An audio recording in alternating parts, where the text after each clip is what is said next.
Today to Graham Wallington, who is the CEO of WildEarth. Graham, what is WildEarth? WildEarth is a live wildlife streaming platform. We ingest live wildlife streams from all over the world, and then we archive them and then redistribute them onto various other websites as well as our own.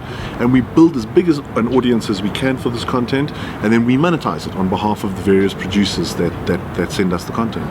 So what kind of wildlife are you looking at? Well, we've looked at everything over the years. Every year we look at up to 20 different bald eagle nests in North America, Canada and the United States. We also have watched bears give birth underground while they're hibernating in Minnesota. We've watched chimpanzees give birth in Africa.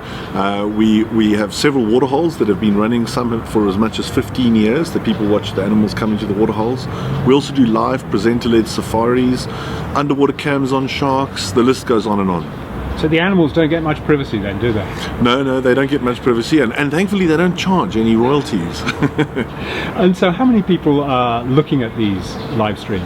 It varies dramatically. So if there's a big event like a birth, the chimpanzee that gave birth earlier this year, that saw just under 600,000 people watch it over a 3-4 day period. The average viewership of Pete's Pond in Mashatu in Botswana is between 200 and 300 concurrent viewers at any given time, and that equates to about 20,000 individual people over a month's period, and in total on our website we have 10,000 unique users per day. And what sort of advertising revenues are you attracting? So the advertising has only become really possible to make money out of advertising in the past few years. It's quite variable. So as we now start approaching the end of the year, the Christmas shopping season, there's a lot more advertising available. And it tends to be better paying.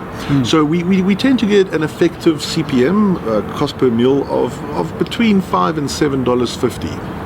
And in terms of satellite bandwidth, the price has come down very recently. What's the significance of that for you? Massive.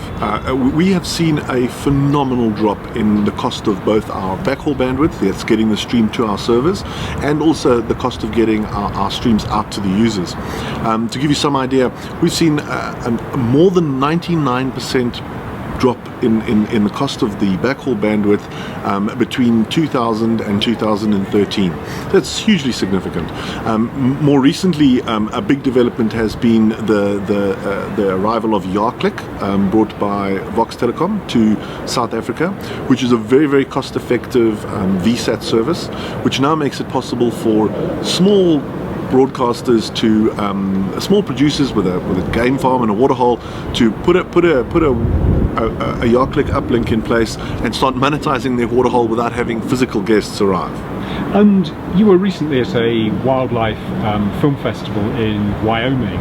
What was the discussion there that's so significant? Recently I was invited to speak about live wildlife broadcasting at the Jackson Hole Wildlife Film Festival in Wyoming. And it was really interesting to see that the interest that's grown amongst the traditional broadcasters like National Geographic and Discovery and Animal Planet in live wildlife is quite amazing. Not only in terms of live wildlife content to be put onto the television channels, but also the associated live streams on the second screen that people are expecting and wanting and enjoying more and more and more. And I think that a big part of this is that most people now consume a lot of the non-fiction content, documentaries and so on, in a more video-on-demand, Netflix, love film type way. And that the linear television channels, were born as live television products in the UK many years ago, and are almost returning to it now, and recognizing that live is a differentiator that VOD can't compete with. And you were also saying that Cisco has done a development recently that is particularly significant in terms of filming wildlife in this live streaming sort of way. Yes, Cisco recently, in the last few days, demonstrated an ultra high definition, that's a 4K definition stream feed at 6 megabits per second, which is incredible. And I think that it's just out of our grasp right now, but round the corner that will be. When you say just out of our grasp, you mean just out of the grasp of being able to do that with satellite? Well, it's technically possible to do it with a satellite right now. I mean, we could do 50 megabits per second on satellite.